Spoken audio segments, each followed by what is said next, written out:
A lot has happened in just a matter of hours, from U.S. strikes on Iranian nuclear sites to Iran's retaliation on U.S. airbase in Qatar to ceasefire being declared, then breached, and now reportedly back in effect, at least according to President Trump. From your perspective, is this a sustainable de-escalation in this conflict? It will take some time to answer that question accurately. I think it was very positive that this ceasefire was developed, but as you pointed out, there have been already some violations of the ceasefire. Hopefully now it is stabilized, and if it does stabilize for a considerable period of time, that will increase the likelihood of returning to diplomacy. I think the odds against diplomacy are pretty great, but diplomacy, a negotiation, is the only way to resolve the nuclear issue. Mr. Einhorn, did Israel achieve its objectives in this short conflict? Well, it depends what you consider Israel's objectives. Preventing Iran from developing a nuclear weapon. Well, if the objective was preventing a nuclear-armed Iran, then I think Israel achieved many of its objectives. It may have incapacitated the two major Iranian uranium enrichment facilities at Natanz and Fordow, although a lot of post-bombing damage assessments have to take place. But there's a serious omission in what has been accomplished, and that is the International Atomic Energy Agency has declared that there are about 400 kilograms of highly enriched uranium, that's near weapons grade, that are now unaccounted for. The IAEA is supposed to have supervision over, is supposed to be able to monitor all enriched uranium in Iran. That's an obligation of Iran. But apparently a substantial amount of that has gone missing. And conceivably, if under Iran's possession, could be taken to some secret location and used in a nuclear weapons program. So that's a serious omission. And I think only diplomacy will be able to ensure that enriched uranium will be placed again under IAEA monitoring. We'll return to diplomacy later, but looking at the broader picture, who do you think are the winners and losers of this conflict? Well, again, it may be a bit premature to declare winners and losers. I think it's clear that Iran's position in the Middle East has been seriously weakened. Its vulnerability has been exposed by successful Israeli and later American military attacks. Interestingly, the Iranian foreign minister visited Moscow yesterday. Russia is one of Iran's major allies, but Foreign Minister Araghchi returned to Tehran without much to show for the visit. It's interesting that while President Putin gave some rhetorical support to Iran, he didn't seem to provide much material support at this stage. So Iran, I think, is weaker and more internationally isolated than it was 2 weeks ago. What message does this conflict send to Iran itself in regards to pursuit of nuclear deterrence? Well, I think it may send mixed messages depending on the audience. I think it signals to Iran that the pursuit of a nuclear weapons capability can be very, very risky for the country. I mean, it has it apparently had not, at least as of a couple of weeks ago, it had not decided actually to build a nuclear weapon. But clearly, all the steps it has taken in the last 2 decades have been designed to put Iran in a position where it could acquire nuclear weapons if it decided to do so. I think the attacks demonstrate that it's very risky to be pursuing a nuclear weapon and not actually achieving it. That's a risky business. And so I think for some Iranians, they will decide not to go further and cross the nuclear threshold and have nuclear weapons. But at the same time, Iran's deterrent has been significantly weakened, and not just by the Israeli and American attacks, by the decimation of Iran's regional proxy allies. The proxies were designed to be Iran's front line of defense, to threaten the United States' interests, to threaten Israel in the event of attack on Iran. But now those proxies no longer provide any kind of deterrent capability. And now Iran itself has proven to be vulnerable to military attack. So for sure, there will be hardliners in Iran who will decide that the only way of deterring foreign attacks, the only way of ensuring Iranian security over the long term is acquiring nuclear weapons. And it's not clear at this stage which of those groups will prevail in their view. And the strikes on Fordo, like the one U.S. conducted, to what extent do they delay nuclear progress meaningfully? Well, I think the attacks on Natanz and Fordo, on the conversion facility in Isfahan, they're a significant setback. It will take years for Iran to be able to reconstitute all of those nuclear facilities. So its program has been seriously set back. But I think, as I mentioned before, there's a more immediate concern.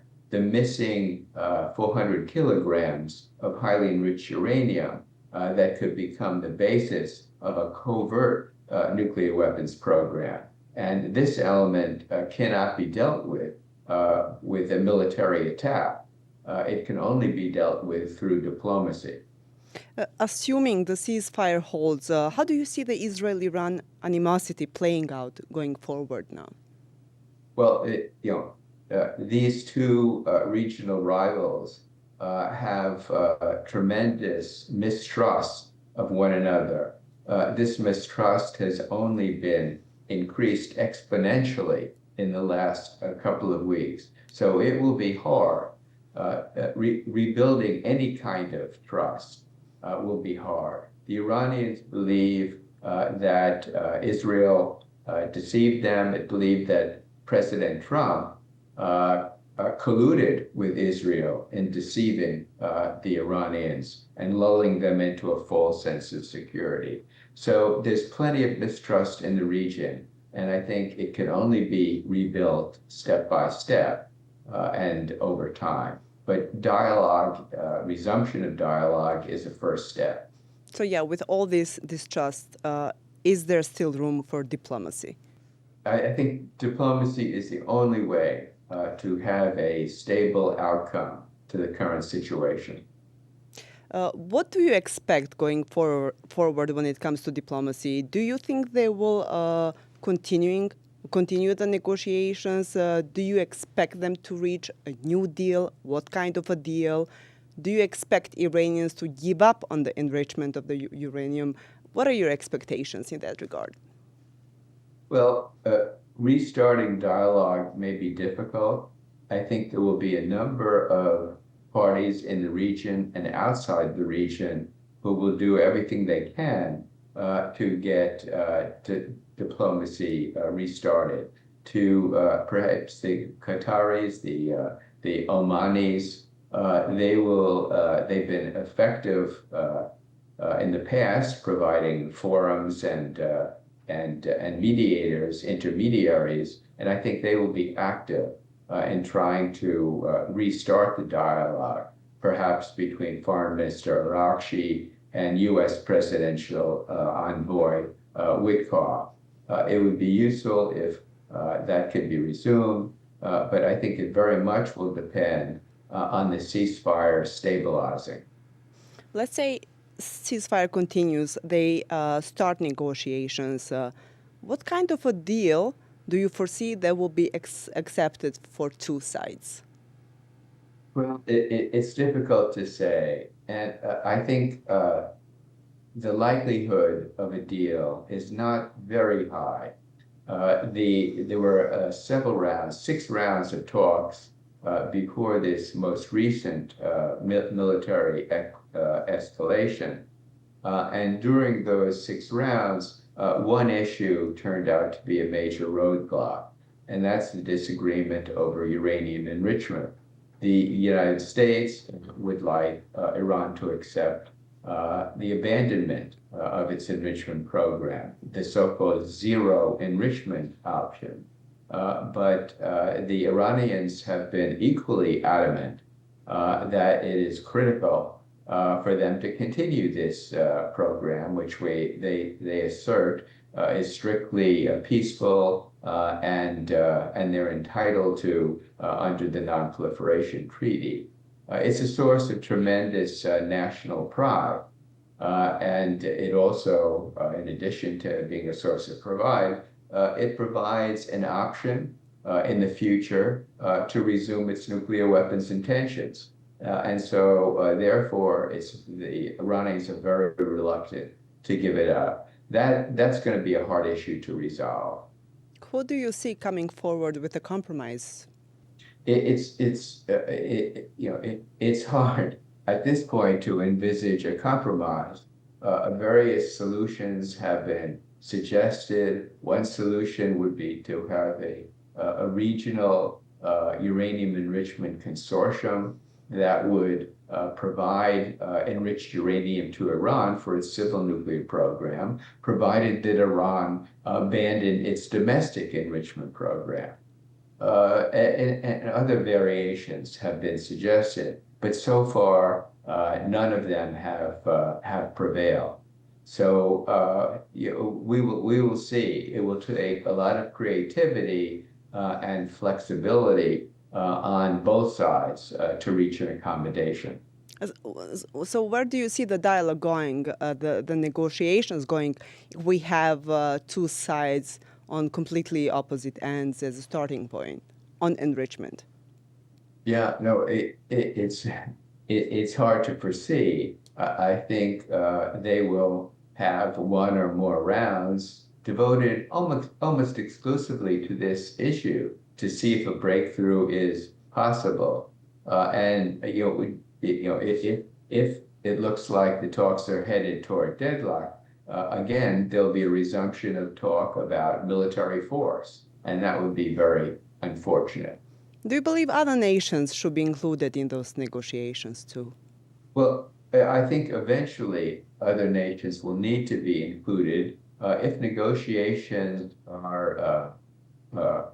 turn out to be promising, if they're making significant progress. I think at the end of the day, a number of additional countries need to play a role, if for no other reason, to help guarantee any agreement that's reached. But I think initially it's inevitable that contacts will begin with the United States and Iran, with some third country or third countries serving as mediators or conveners or intermediaries. Even if eventually some kind of a deal is achieved, how can there be guarantees that the U.S. will not at some point withdraw again? It's very hard. Under the U.S. legal system, it's very hard for one administration to commit its successors in the future. There are ways of making an agreement somewhat more durable. The 2015 Iran nuclear deal was not a legally binding commitment. It was a political commitment. One way to make it somewhat more durable is for the United States to ratify it formally as a treaty. This would require 2/3 support in the United States Senate. So a treaty would be more durable than a political agreement. But in the past, the United States and others have withdrawn from treaties, so that's not a guarantee. One novel idea, is that any agreement should give America a greater stake in continuing it, giving it a greater stake by allowing American businessmen to deal with Iran, to invest in Iran, to trade with Iran. This has been prohibited. U.S. so-called primary sanctions prohibit any Americans from having any business dealings with Iran. If this were permitted and there was mutually advantageous trade, investment in Iran, perhaps this would give Americans greater stake in continuing a deal.